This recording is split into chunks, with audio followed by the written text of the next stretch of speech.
Hello and welcome to Let's Talk Fundraising, the official podcast from the Chartered Institute of Fundraising, the charity that champions a lifetime of impact, a career in fundraising. From your very first fundraising role to decades of experience in the sector, this is the podcast that gets into the conversations that really matter. The challenges, the opportunities, and everything in between. I'm Tim Beynon, and every month I'm joined by a guest co-host and some fantastic voices from across the fundraising world to dig into what's really going on in our sector right now. And in the co-host chair with me for this episode is Rob Cope, Executive Director of Membership and Operations at the Chartered Institute of Fundraising.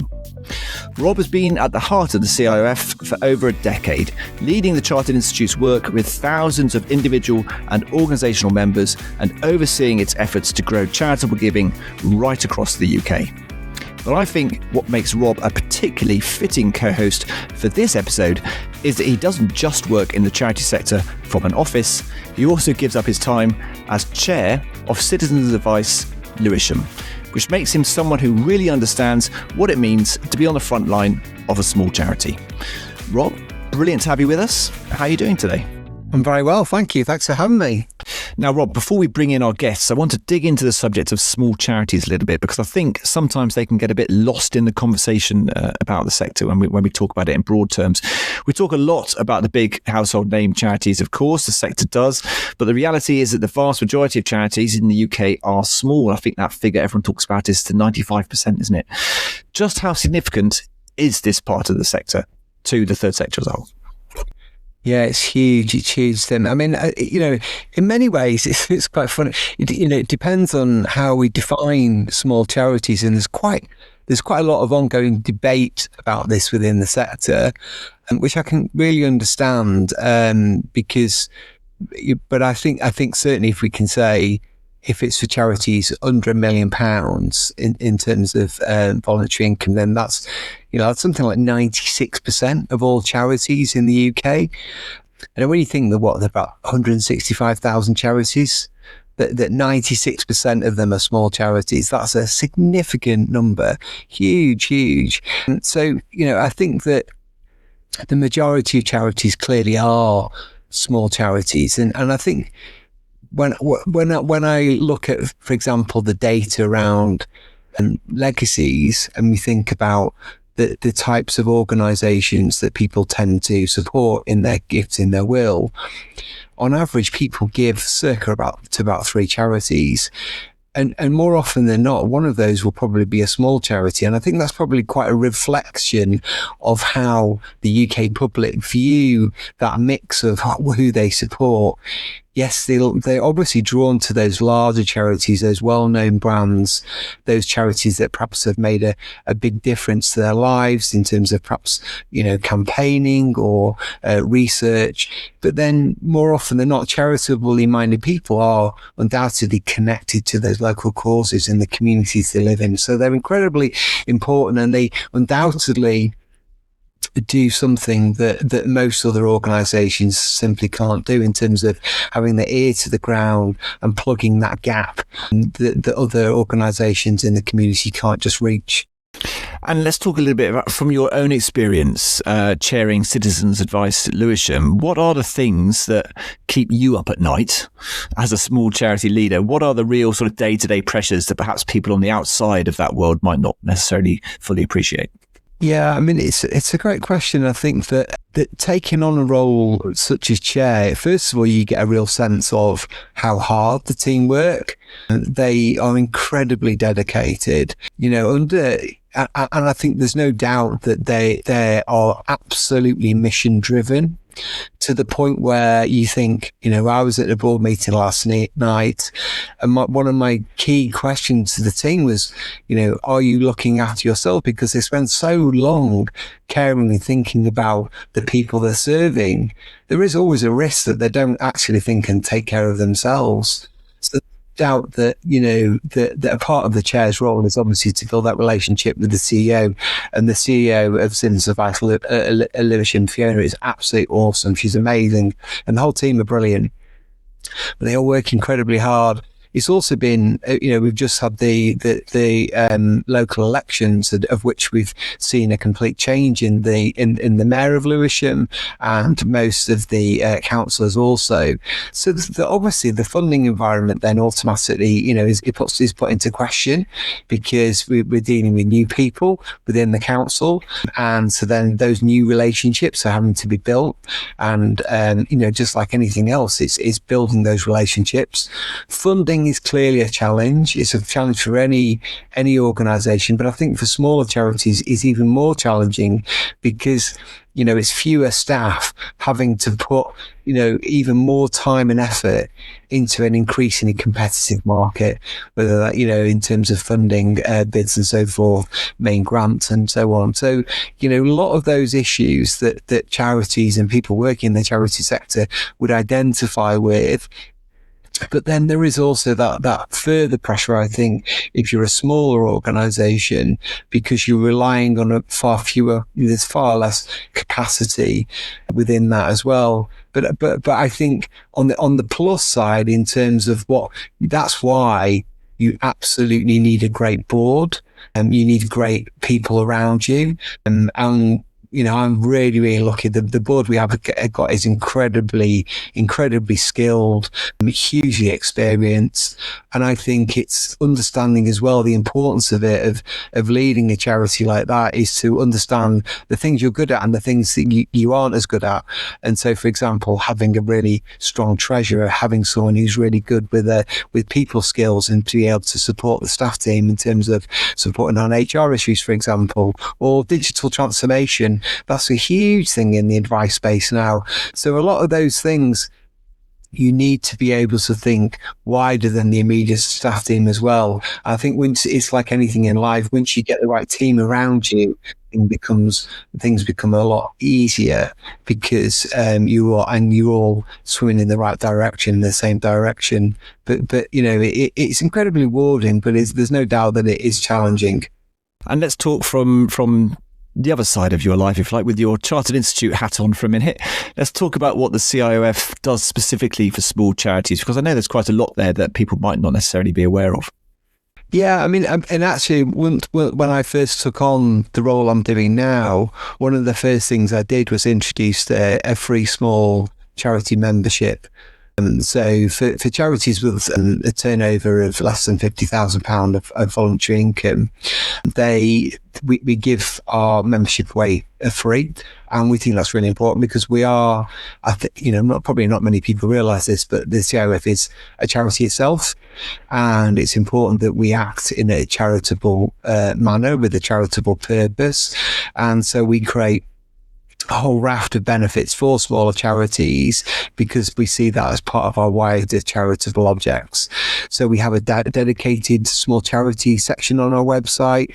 We have our content. We have a small charities collection, which covers everything, actually, from things like strategy, legal and regulation, to even things like, how to pick a CRM, or securing a Charity of the Year partnership, loads of things. And we've also introduced templates that you can download as well. So loads of really practical things. We also have types of fundraising collections, so different guides covering all different areas of fundraising. And most recently, we've just introduced, which I love this idea, is a build a brief interactive tool, which helps fundraisers to create a brief for working with creative designers and photographers. And, particularly for smaller charities that are perhaps time poor, they don't have dedicated staff to look at some of these particular areas, and often doing loads of different things in one role.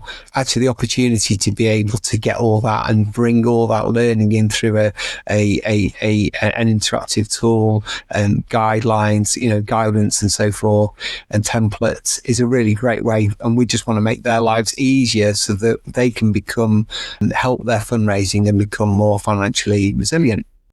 And I assume for anyone listening to this, any small charity under that 50,000 threshold who may not be aware of that, I'm assuming all go to the website and the details are there. Yeah, it's all on there. Yeah, and we're getting more and more small charities joining us for the first time, and it's brilliant. That's what we want to see. You know, we're here for the charity sector. We're incredibly passionate about it. The whole team at the Institute are really so passionate about supporting charities. You know, that really makes us happy to see that those smaller charities come on board for the first time and really accelerate their fundraising. Fantastic. Talking of celebrating fundraising, Small Charity Week is just around the corner. It's a real moment sort of to celebrate small charities and that 96% that we're talking about. When you think about the role of small charities and the role they play in communities across the UK, what's the one thing that sort of strikes you most? For me, I think it's about being able to reach, having that ear to the ground and making those connections within the community and really understanding the community in a way that larger organisations just can't. And very much they are the fabric of society. They are the thing that, you know, small charities often are born from an idea where people have seen a need, a local need, a gap, something that's not been, a need that's not being met. And a small charity is born, and the community can really understand and serve that need. And also because of that, and because of the way they're set up, and because they're rooted and grounded within that community, they are people who are from that area, who are connected. So, for example, in Lewisham in South East London, where I live, you know, we have Citizens Advice Lewisham, but, you know, Citizens Advice Lewisham works with loads of different partners right across the borough. For example, last night, I was at the meeting was being hosted in a library just outside Lewisham, and that itself was part of as a charity, and it was taken over as a charity, and it's run by volunteers, and it's brilliant because it's open all day.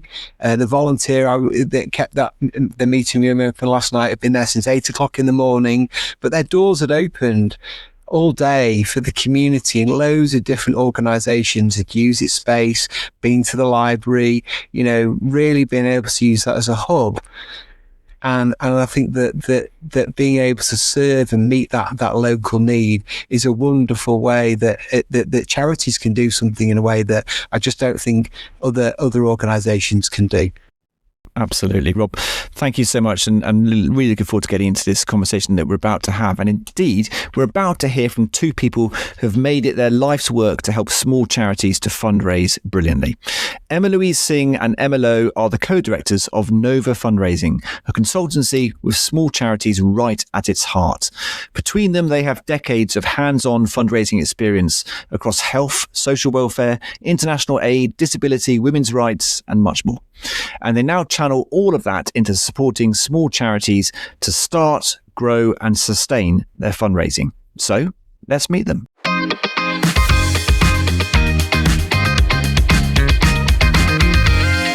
Emma-Louise and Emma, welcome to Let's Talk Fundraising. It's fantastic to see you both. Thank you both for giving us your time today and for joining us in this really important conversation about small charities. Rob and I have got lots to talk to you about, lots of questions to work our way through. But let's start with a few introductions and a few basics. Emma-Louise, first off, you've got over 15 years of hands-on fundraising experience across large charities and as a sole fundraiser, building functions from scratch, as it were, in small organisations, small charities.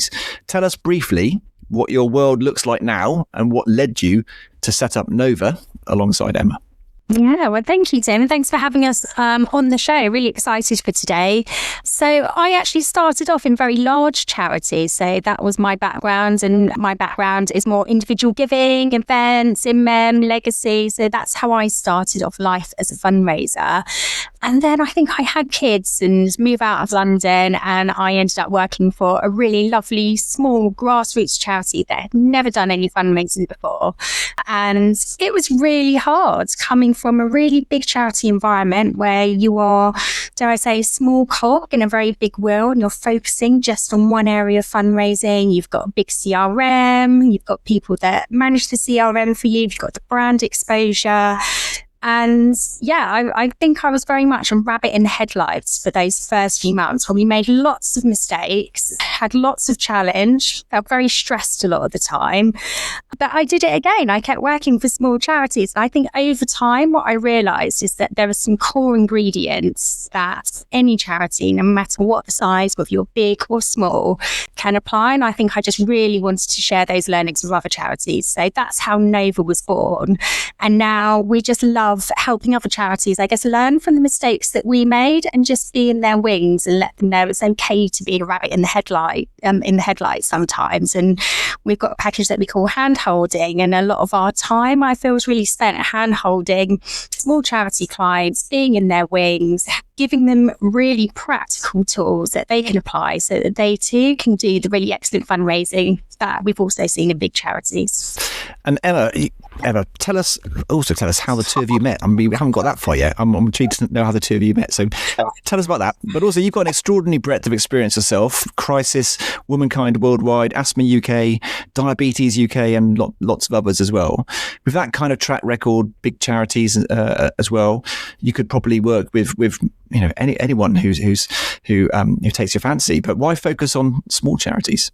Yeah, thanks for that, Tim. It made me think that question, to be fair. I loved every minute of working in those wonderful, auspicious organisations and feel really, really lucky to have done so. Cause matters to me enormously, and I think probably my CV tells a story of the things that I really care deeply about. But probably at heart, I'm a country girl. I'm from East Anglia, and I think we do get a good read on our lives from our parents, perhaps. They were people who did stuff at a local level, volunteering, raising their hand and just cracking on. And it was sort of like was second nature. And I think, to not sound too cheesy, that for me is what is my love about small charities. It takes us close to the work, the people, the beneficiaries, the stuff on the ground, the grassroots. And I now live in Buckinghamshire, where I do try to sort of raise my hand and get stuck in as well. And I think that probably is the heart of why the small charity world really matters in particular to me. It's personal motivation, inspiration. All of these organisations are inspiring,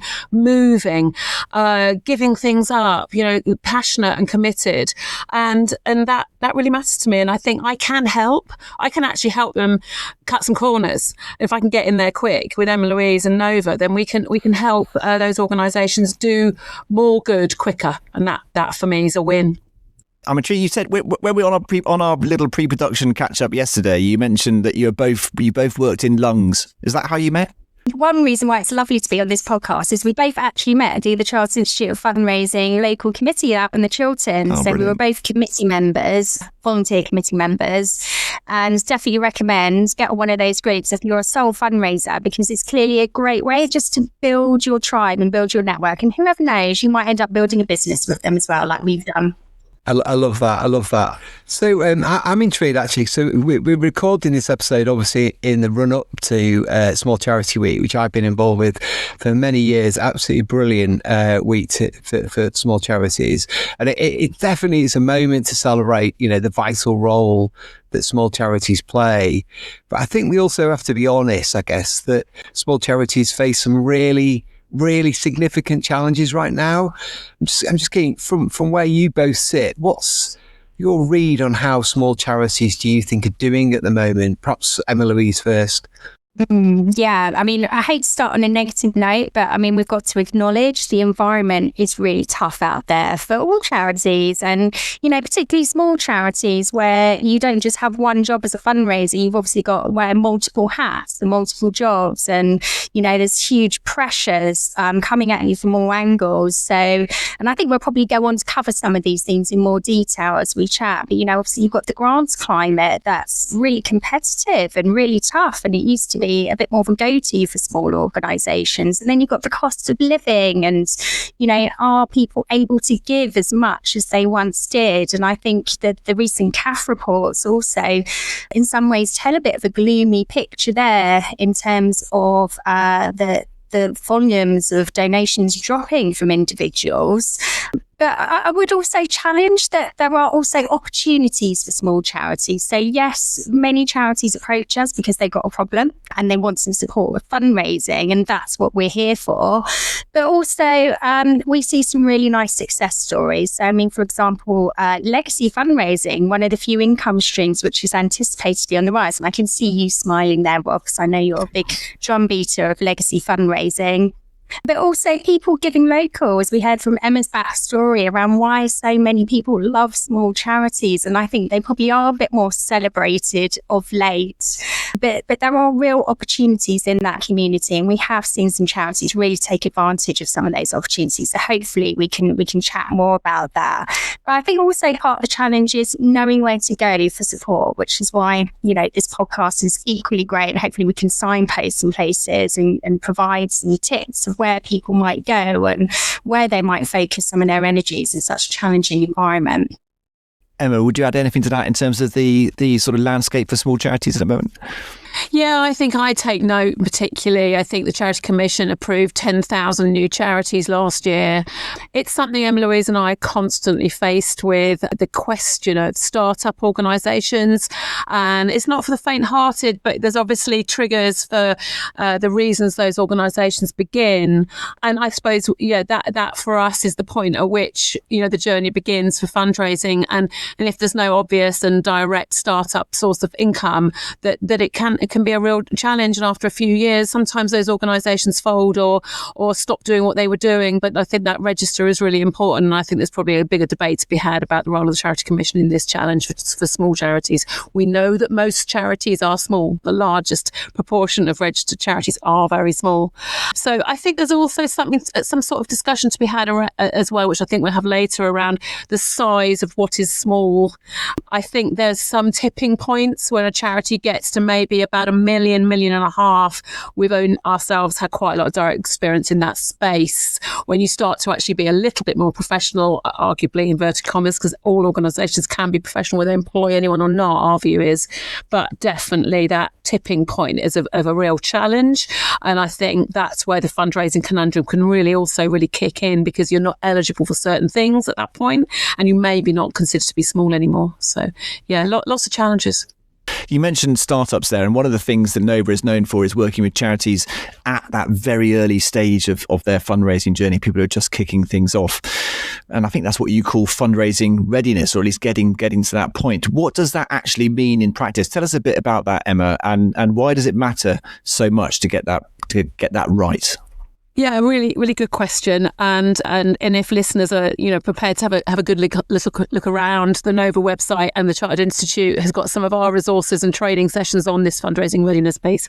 So I think our priority here, you're asking, why does it matter so much? For us, it's don't waste time and energy and resources.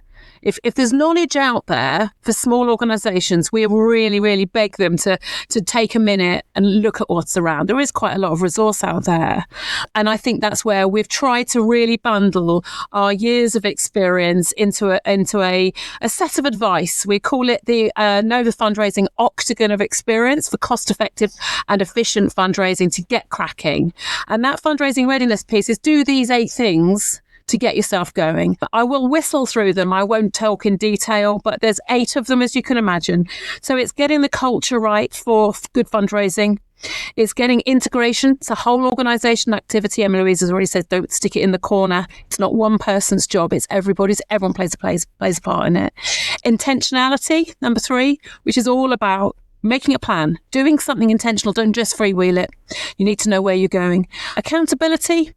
So taking track of your own progress, really, really measuring and reflecting that you're going to deliver on that intentional plan. So be accountable. Show your impact. So monitor and evaluate along the way. Be a learning organisation so that you're constantly adapting, reflecting and changing. That's not just your fundraising, but also demonstrate your learning as an organisation. Storytelling, number 7. Vital. Show me a good fundraising organisation that's not doing some awesome fundraising stories on donor stories, impact stories, just more and more stories. And we know that that's the absolute core. And finally, and most importantly, donor love.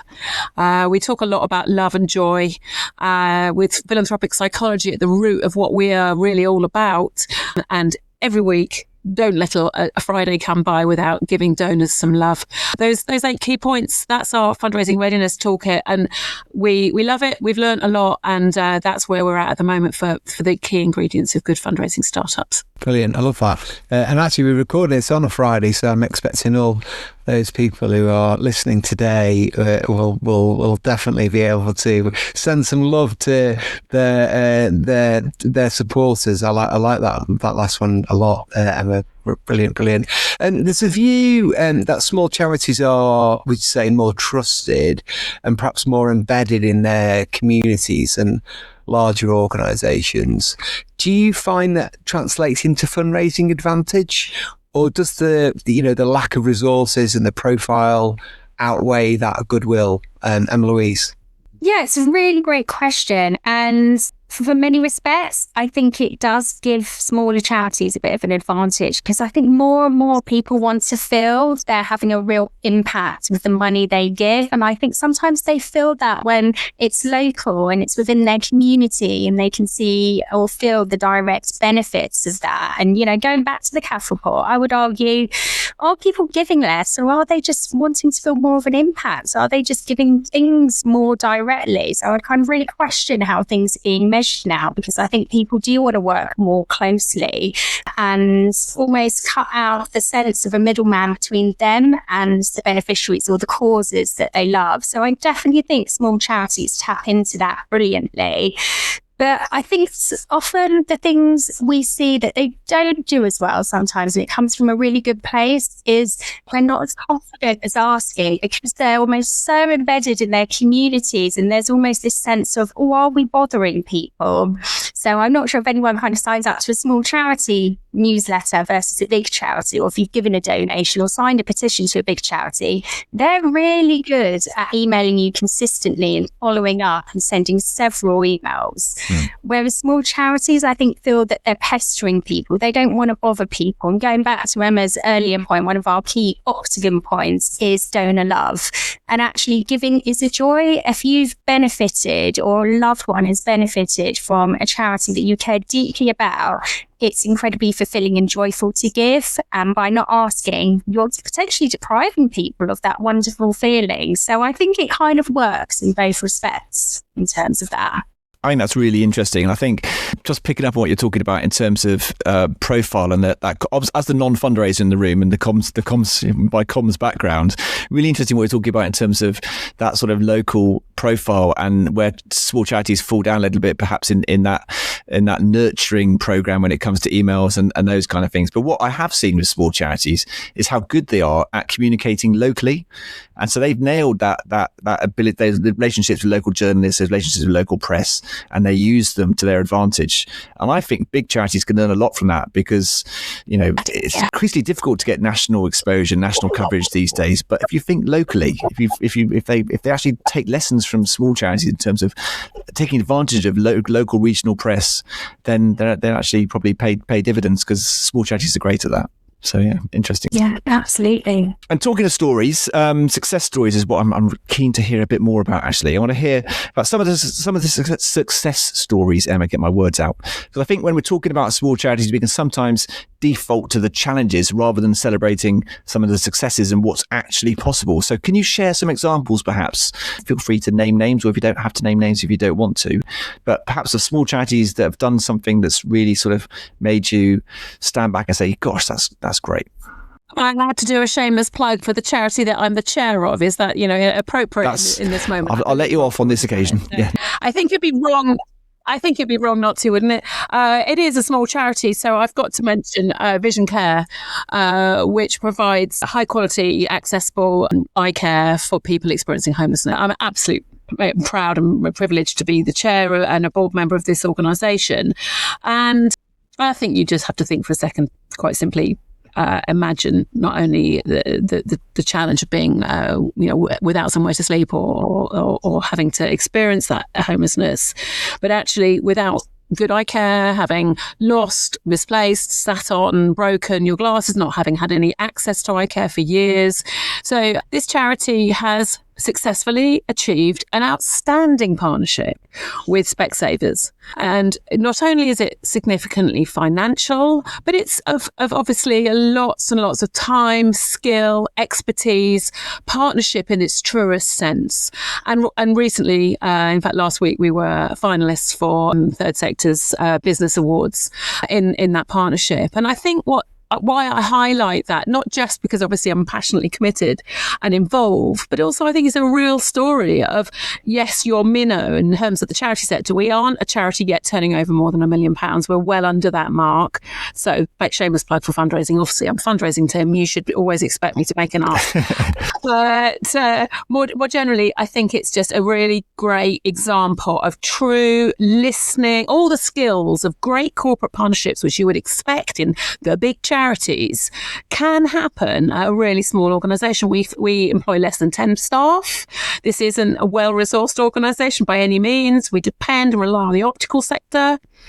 We have lovely partnerships, lovely volunteers. The eye tests themselves are done by volunteers across the country. So, really, really grateful to Specsavers, but also for other fundraisers. It's a really wonderful story and example to be shared, I think. Yeah, I think that was your question.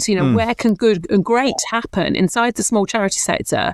That's just one example. I probably, it would be wrong not to, 9 years as a trustee, to mention the other charity I've been on board member of, very, very different organisation. There's a common theme around social welfare in particular, but it was Youth Concern in Aylesbury, North Buckinghamshire, where I had an absolute pleasure to serve for 9 years.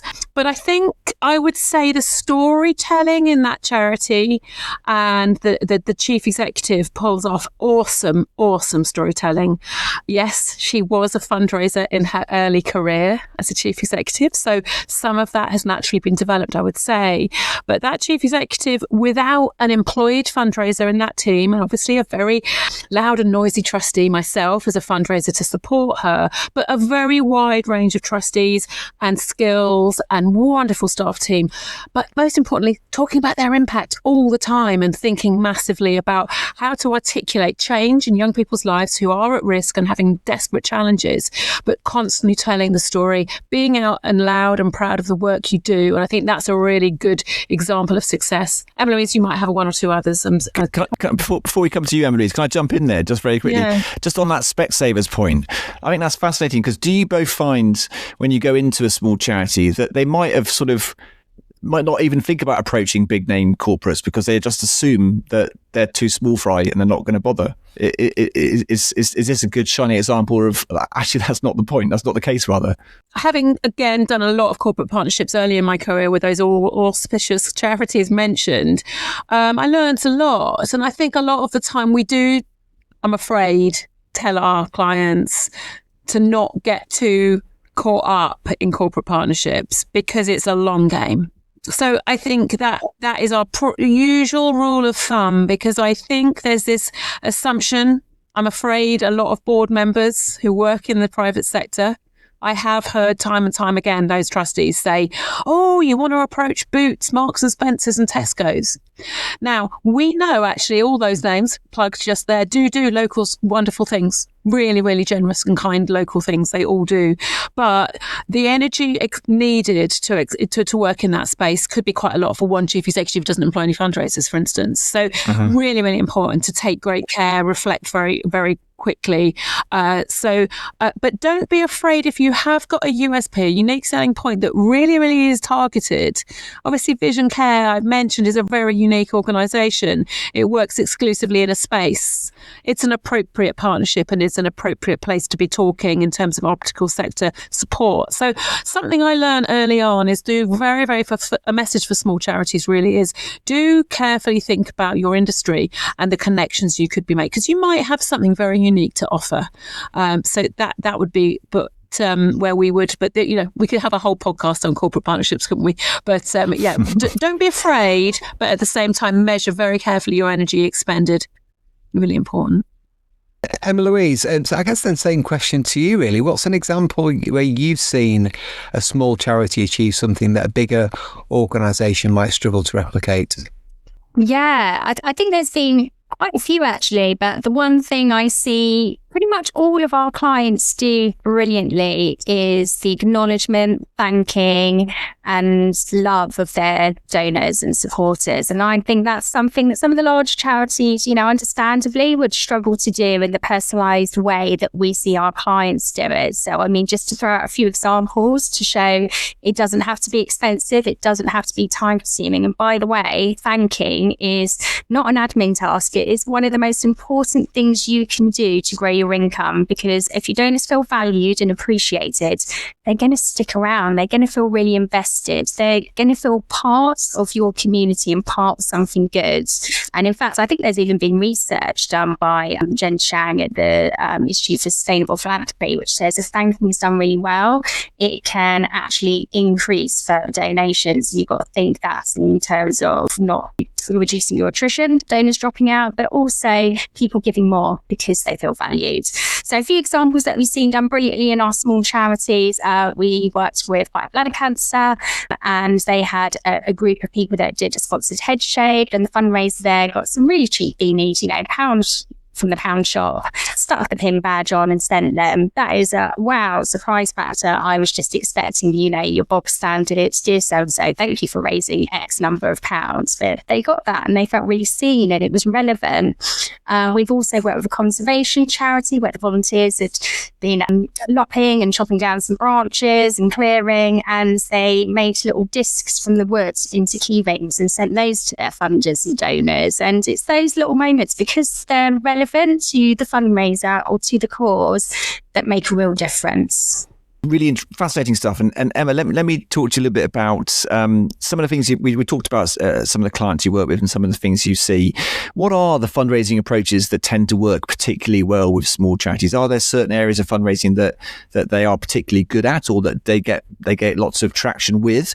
And are there similarly some income streams which are much harder to work with as well? Yeah, great question. I think we would say our rule of thumb, particularly for a local community-based small charity, but arguably that can be similarly structured for a nationwide one where it is servicing localities, is to think about your ecosystem. That's one of our favourite words. Sounds a bit fancy, but it's really thinking about that. It's another word for income diversity. But when we say ecosystem, I think our key message is that unlike big charities where you've got fancy departmental thinking, you might have a whole team for marathon fundraising, you might have a whole team for legacies or major giving or something. This has got maybe one chief executive or maybe one part-time fundraiser trying to do everything, throw in a lottery application and do something else as well. So you do have to think really, really differently. Oh, by the way, they get the milk on the way to work as well. So there's a story about that, but I won't share it today. So, but I think the important thing is the ecosystem is where you operate and people join up. People aren't in silos. And that word silos is something that's often talked about in the charity sector. So it's quite interestingly quite helpful if it is just you, one man and a dog, or a part-time volunteer doing your thank you letters, because you're inside the space. Your beneficiaries and your clients and your staff and your volunteers and your trustees, you're all in the same ecosystem. And so when we talk about fundraising success for a small charity, we do try really hard to start there and encourage them to think about volunteers take, for example. If you're not asking your volunteers to donate in a sensitive, sensible way, or even think about asking your volunteers to give gifts in their wills, then are you really proud of what you're doing? It's not about, are we scared? We mustn't ask our volunteers too much. If the volunteers truly love what they're doing, then they will want to leave a gift in their will if they can do. And it only needs to be a few pennies. It doesn't need to be the millions that we talk about. And so we get stuck in these sort of like high level thinking, big charity boxes. That's our experience. So we want to drill it much more down to real people communication. So, use your ecosystem. Don't just depend on grants. That we'll come on to that later, I think. But most importantly, try if you can. Yes, it can be distracting to be busy doing too many things, but we do encourage you to think a little bit as a small charity about your community organisations working around you? Have you tapped up your community foundation? Are you talking to one or two local faith groups that might be connected, might have beneficiaries, might have clients in your cause? Are you talking to local organisations like local Rotarians and WIs? They're desperate for speakers. They want engaging, and they may well feed into your ecosystem. So don't forget the low-hanging obvious fruit, because you're so busy thinking I've got to get my National Lottery awards for all application or something in, because that can be quite distracting when you've got lower hanging fruit, a local school that might want to raise £1,000 in their fate. And that's £1,000 you can do and buy furniture with or need if you're in a local service providing charity. So that's where, we do encourage you to think a little bit. And finally, don't be afraid to get more hands on deck. The trustees, okay, they've got strategic obligations, but they can also go and do a Sunday morning talk in their local church if you ask them to. It doesn't always have to be the chief executive or your team. So I think it's about sharing and encouraging everyone to be ambassador. I mentioned earlier in our 8-point plan, having an integrated mindset. So everyone should be behind this fundraiser, not to create more work because everyone's busy and stressed, but definitely to all think a little bit like fundraisers. It's real art. If you can make that happen, you will raise more. Emma, I'm really pleased you mentioned legacies. As you'll know, during my time when I was at Remember Charity, I saw a huge success from small charities who had the confidence, the pride to talk to their supporters about legacies. And I think that so often what historically I think had happened is that people thought, legacies that for larger charities, that's not for us, that's not for smaller charities. And we've seen a huge rise in success of legacies for small charities. And the thing that always strikes me about that is you only need one gift to be transformational. One gift as a percentage, it can absolutely change the organisation overnight. So having the confidence, telling the stories, making that connection. I love what you were saying there. So I just wanted to get in because I'm a huge believer, and I've seen it.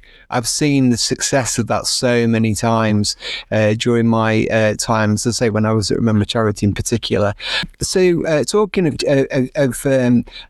key words, capacity is a word I hear so often actually when I talk to small charities. In fact, in the board meeting last night, the conversation came up a lot around capacity of the team. So I understand it, but the sole fundraiser or the chief executive who's going to do the fundraising, or the brilliant team of volunteers trying to hold it all together.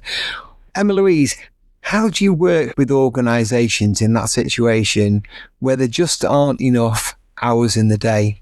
Yeah, it's a really common question, isn't it? And I think, spoiler, there's never going to be enough hours in the day, and you're never going to take anything off on your to-do list. So I just want to get that out there and say that's okay. And I think that's true of many of us. So, going back to some of the things that we've mentioned earlier, it's about being intentional, looking at where you can have the biggest impact with your income. It's not realistic to think that you can do grants, major donors, legacy, IG. You can't do it all. So be really intentional. Look at, what's come before in the organisation. Where are your supporters in your cause naturally kind of honing in terms of that income diversification? As Emma mentioned earlier, it's not just all about the fundraiser. Don't put your fundraiser in the corner and say, right, let me know when you've raised £500,000 or whatever the number is that financial year. Everyone has a role to play in fundraising. We would really argue that the CEO or whoever's leading the charity must be involved in the fundraising, because fundraising is a relationship sport. It's about building relationships with funders, donors, because they invest in the organisation and they invest in the people behind them as well. They want to hear the stories, and sometimes the fundraiser might not be the best account manager for that particular donor. It might be a program worker, it might be the the CEO. It might be someone else who's got a link with that funder or supporter. So it doesn't always have to fall to the fundraiser. And also just, thinking about where you can get injections of skill and expertise. If you've got an intentional plan, we see busy spots. That's quite often what we're called in for. We have a hand-holding service where the charity's not quite ready to invest in a fundraising role or a head of fundraising. And you don't have to jump straight to that. Admin might be your bugbear. You can get a VA. You might want a really great freelancer because you've got a really big grant going out and you just need that injection of skills to bounce some ideas around. There's so many different ways of doing it. And there's, apprenticeships as well are another really great way where charities can take advantage of the apprenticeship levy. So there's lots of ways where you can buy in expertise and support without having to invest a load of money as well. Really interesting conversation. I think that whole issue of, well, it's not necessarily an issue, but that whole fact of life that in this sector, I don't think it's unique to fundraisers, but also across lots of charities, people wearing multiple hats. You end up. I remember certainly in my comms roles, I think I was dressed up as a mascot at some stage and erecting gazebos every weekend and all that kind of stuff. You end up having Everyone's done that, Tim. Come on. What mascot was it, Tim? We need pictures. I'm sure there's photographic proof somewhere of me in the mascot costume, but I'll have to dig that out at some point. But Emma, small charities often talk the fact that sometimes maybe funders and donors just assume because of their size that they're less professional than the big, or less credible even than big familiar household name charities. How do you help charities sort of push back on that and sort of present themselves in a really confident way? Yeah, great question. I think the first thing we do is we're quite tough. We're quite tough on our clients in a loving, caring sort of way, of course, in a warm, hearty, Emma-led way. But we're tough by asking the first question, which is, how do you know you're any good? We want our clients to be great. So we want to ask them what they think makes them great. So we lean in quite hard. So yeah, I think the leaning in is key because it's about what's the sale? What is it that you're good at? What's your unique selling point? What is it that is your story? What's the heart of you? What is your passion, your commitment, your energy, and your evidence? What is your experience? Because any funder, big or small, official, unofficial, philanthropic, institutional, whatever, statutory, dare I mention, government, local or national, they want to know that you're achieving change and doing something incredibly powerful and important. Because if you're not and you can't articulate what that is, then you don't really need any funding and you don't really need to approach them. If you can't articulate it, and I'm not talking about fancy reports or beautiful PDFs or wonderful social media. I'm talking about verbally motivate me, motivate Emma-Louise, and then we'll understand. And I think, so for me, the question of credibility and professionalism is sort of moot. It's a non-issue. It's more about, are you any good at what you do? What is the need for it and why? And what difference are you making?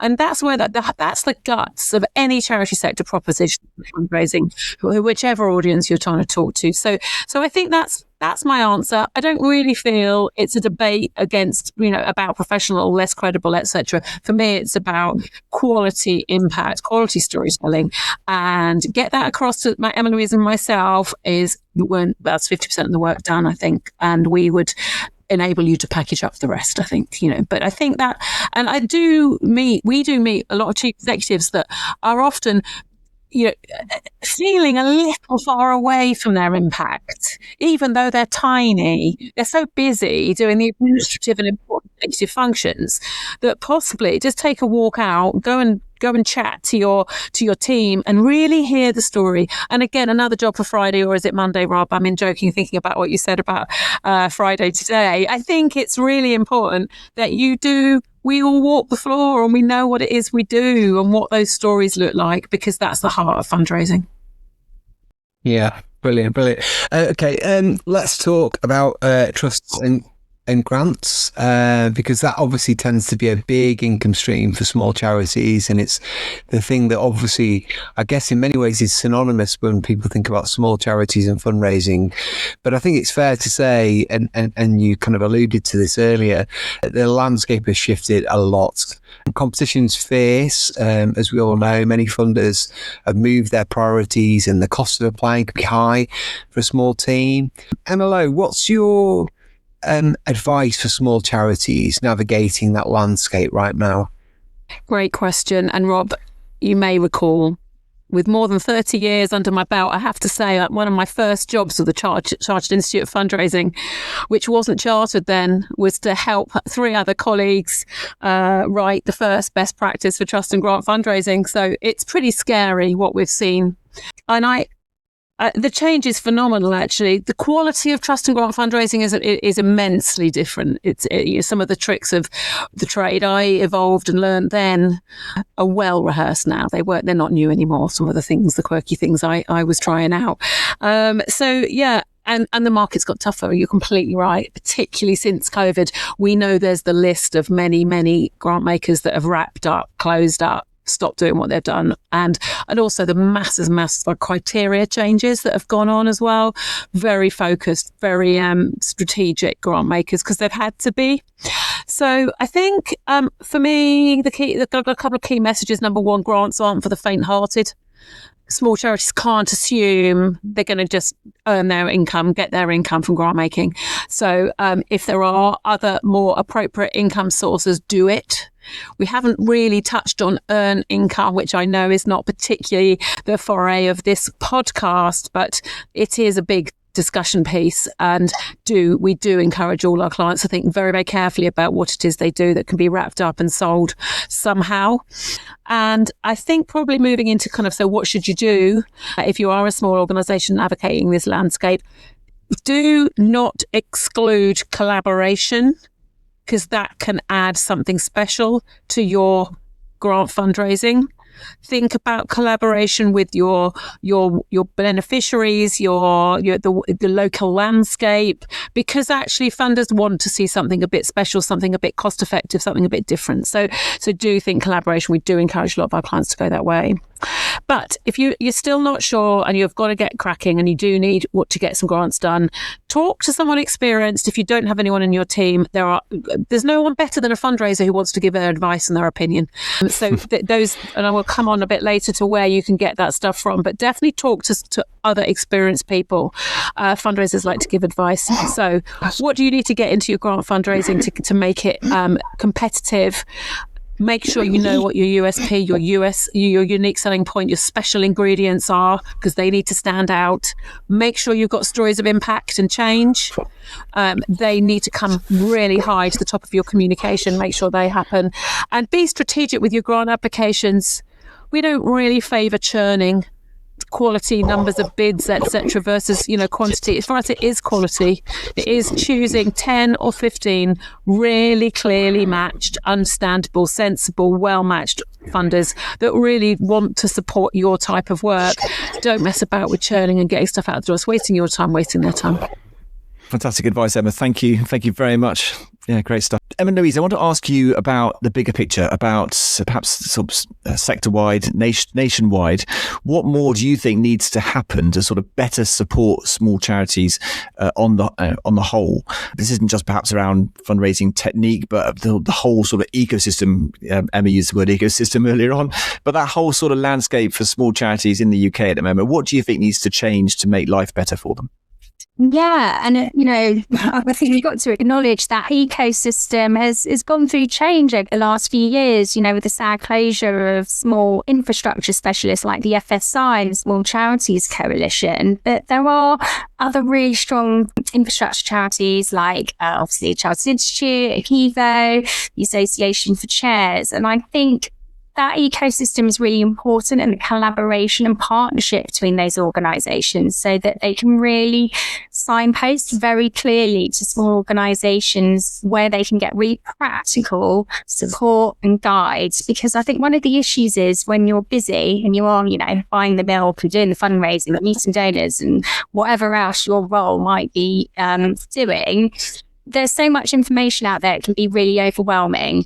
And actually going on a course is really inspiring and motivating. But then you get back to your desk and you go, oh my gosh, how am I going to apply this? I'm so busy. I don't know where to start. And all your course notes just end up in a notepad in a drawer. I've got a drawer full of like course notepads, which is, what we really like to do when we work with small charities. It's provide really practical tidbits of just do one thing, going back to our Nova Opticon, there is probably one tiny thing that you can do there when you get back at your desk on a Monday. Start small. You don't have to do it all, but just do one thing, even if it's, right, let me just thank my donors. Has everyone been thanked?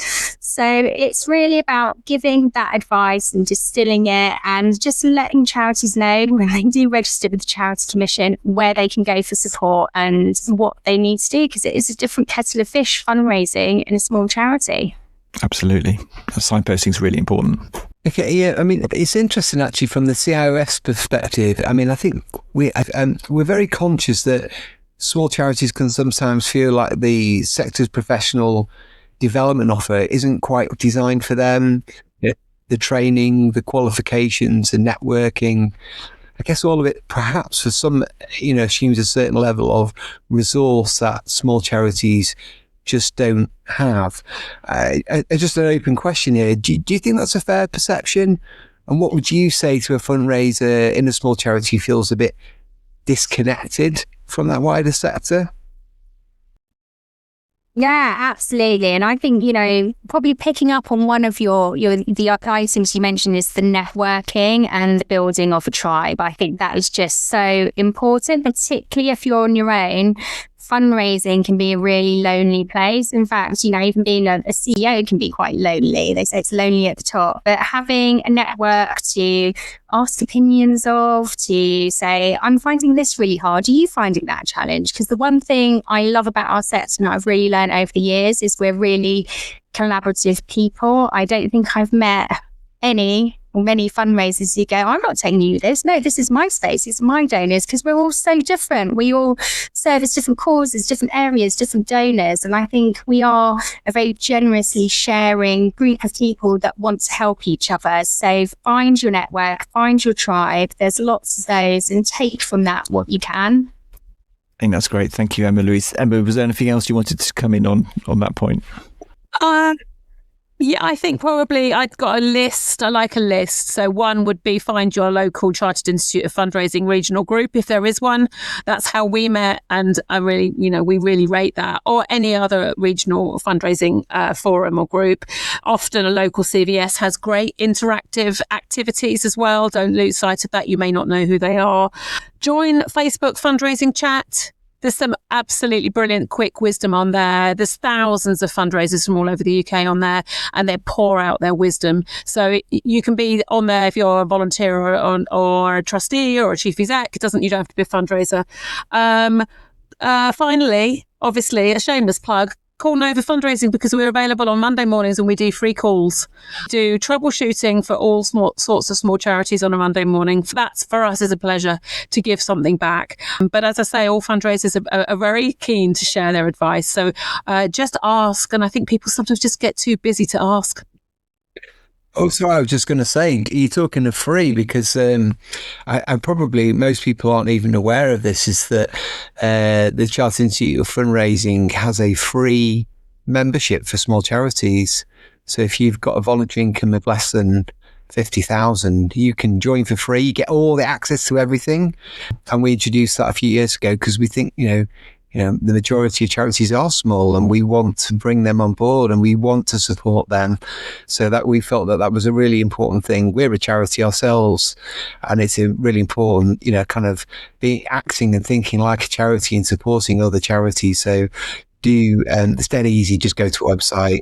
You get all the free stuff, all the learning and so on, and the regular newsletters and details about how to connect into your regional networks as well, which is, as they said, Emma-Louise and Emma, that's how they met.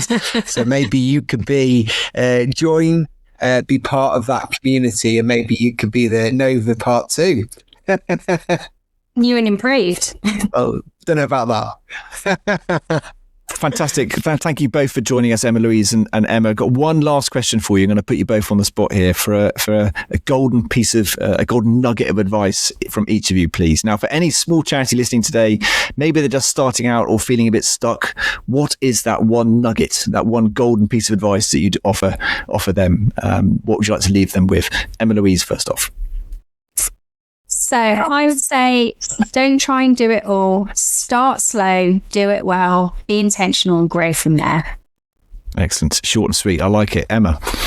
I assumed she was going to take mine, so I'm really glad she didn't, which is great. Sometimes that happens, sometimes it doesn't. So my wisdom, we've referenced a lot today, is to bring some donor joy at that point, the moment you start, that day, that week. So collect a story, make it good, make it strong, make it believable, and make it really emotional and passionate. And take that as joy. It's a parcel of joy to any donor. And if you haven't got a donor, take it to the board, because they're donors with their time. And they should be donating too, in my opinion, but that's obviously up for debate. But lots of people have different views on that. But I would definitely be talking about donor joy. Every bit of fundraising asking is giving joy back. So you've got an opportunity there. Don't think of it as a scary thing to do. Fundraising is actual pure pleasure, and it is a real opportunity for someone to do something really lovely in their day. And you telling your story to them is a great thing. So pick up the phone if you can. It's an old-fashioned habit, but it's something we don't do enough. I've got a final joy to add to that. I love that thing about joy and taking it to the board. Every board meeting, we have our case study of joy. We have a case study that is part of the board papers, and it's referenced every single one. Every single meeting, we have a new case study of someone that Citizens Advice Lewisham has helped in the community since the last board meeting, and it's the most amazing sense of purpose in terms of what we do. And you're right, Emma, it's so powerful. Great example. So I would encourage everyone to do that, share that joy with the board. Get them to put a case study every time on your board papers. It's a 2-minute read for every board member, and it really makes a difference in engaging them. Spread that joy. Love it. What a great way to end. Every interview should end with joy. So fantastic note to end on. Emma-Louise and Emma, thank you so much for joining us today. This has been a really genuinely inspiring conversation, and I hope every small charity fundraiser listening to this takes a bit of a confidence boost from this conversation. It's been fantastic. Now, we'll put links to Nova Fundraising in the show notes. So if you're interested at all in reaching out to Emma-Louise and Emma, head to the show notes. All the links you need are there. But for now, thank you both so much for joining us. It's been fantastic. Thanks for having us, Tim. Good to see you, Rob. Thank you.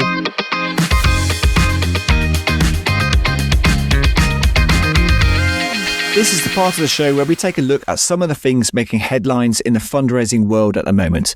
And first up this month, we've got a story about soft opt-in. Now, the Information Commissioner's Office has published its guidance for charities looking to adopt soft opt-in to direct electronic marketing for charitable purposes. The publication of the guidance comes after the legislation was implemented earlier this year and follows a consultation period at the end of 2025. Among other things, the guidance has made clear that charities need to define a supporter's marketing preferences, charitable purposes opt-in, commercial opt-in relating to products and services, and pre-existing consent. The CIOF has raised concerns about the additional administrative burden that this could have on charities. Here's Claire Stanley, Director of Policy and Communications at the Chartered Institute of Fundraising, with more information. This guidance from the Information Commissioner's Office is a necessary and helpful step forward. For the past 3 months, charities have been in limbo somewhat, trying to figure out how best to navigate soft opt-in without guidance from them. Clear regulatory direction is essential in an area such as this. Compliance, supporter trust and fundraising effectiveness are intertwined, so we very much welcome the publication of this guidance. However, we have noticed that it introduces a level of complexity for charities that we remain concerned about.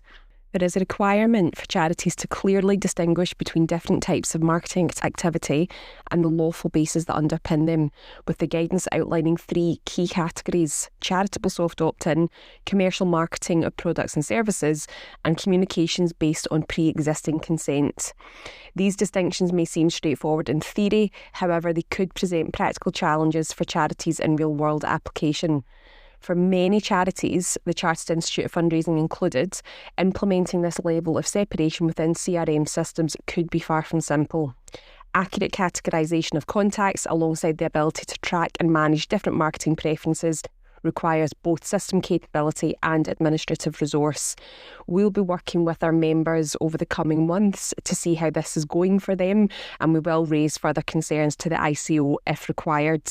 Hurdles aside, soft opt-in, when applied correctly, presents a valuable opportunity for charities, allowing them to engage more easily with individuals who have expressed an interest in their work. It opens the door to more consistent and meaningful communication going forward. The key really lies in how charities choose to implement these changes. Compliance, fairness, transparency and accountability must be considered.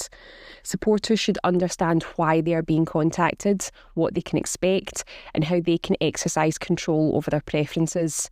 And of course, charities may decide to stick with a consent-only model if that's easier for them, and that's absolutely fine. You can read more about the guidance on our website, and you can read the full guidance on the ICO's website, which is linked in the show notes. Okay, so we're just days away from COF's flagship event, Fundraising Convention. I've been to so many of these, they're amazing. You may or may not have heard, though, the news that by now that this will be our last fundraising convention in its current form. And from next year, we'll be moving to a new model.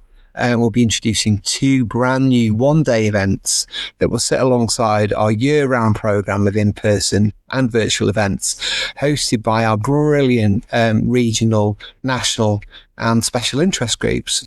Over the years, we've seen kind of firsthand how fundraising and the way that fundraisers want to engage, learn and connect that's just changed over time. We've learned that standing still simply isn't an option for a profession that exists to help charities respond to a fast-changing world. So we've listened carefully to your feedback from our members, our volunteer groups, delegates, sponsors, and the wider sector. And what we've clearly heard is that while fundraising convention is no doubt has been hugely valued and it's going to be so successful this year. I think we've almost sold out of this year's event. Many fundraisers now need something more flexible, affordable and practical that fits around the realities of modern life. We just don't work in the same ways that we did 5 years ago, for example. So that's why we're evolving our events by offering building a more connected year-round programme of learning, leadership and professional development that brings together UK-wide and national events, local activity through our groups, training and digital opportunities. And we're really so proud of what Convention has achieved. And this year will be a fantastic final celebration. But we are, undoubtedly equally excited about what comes next and the opportunity to evolve the support we give to fundraisers at every stage of their careers.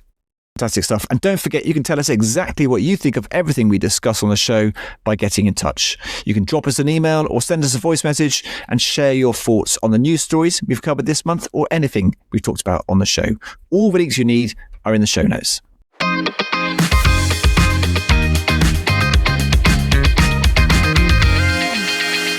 And that's a wrap for episode 5 of Let's Talk Fundraising. A huge thank you to Rob for co-hosting with me today, and to Emma-Louise Singh and Emma Lowe for a conversation that I think every small charity fundraiser and everyone who works alongside them will find something really valuable in. Rob, it's been a pleasure having you in the hot seat today. Oh, thank you. It's been my pleasure too. I'm so passionate about small charities. It's something that, drew me into the charity sector when I first started many years ago. And actually, I'm really excited about Small Charity Week. I think that Small Charities Week is a great opportunity for charities to get their voice out there, come together. It's what we as a sector do. Being able to connect, support each other and raise our voice, reach out to the community, show how much you care and what a difference you're making. And everyone who's listening to this, I hope that if you're involved in that week, I really hope that, you know, you do make those new connections. You are able to raise your voice in a way and share the success of what you're doing, because small charities undoubtedly are the lifeblood of this sector. And I wish everyone who's involved in that week a huge success. Absolutely. It's a fantastic week. It's a really inspirational week. And if today's episode has inspired you and you want to know more about the support available, whether that's from Nova Fundraising or from the Chartered Institute of Fundraising, all the links you need, as I've said already, are in the show notes. And remember, Chartered Institute membership is completely free for charities with an annual turnover of under £50,000. So do check that out. Again, we'll put the link to the website in the show notes so you can find out more. And we want to hear from you, whatever stage you're at, whatever size your organisation, big or small. Has today's conversation sparked something for you? Have you got a story about what your small charity has achieved against the odds? Send us a voice note or drop us an email. All the details, as I've said more than a few times, are in the show notes. If you're enjoying Let's Talk Fundraising, a follow and a 5-star rating on whatever platform you're listening on makes a real difference. It's what helps other fundraisers to find us. We'll be back in a month's time with the next episode. So until then, take care.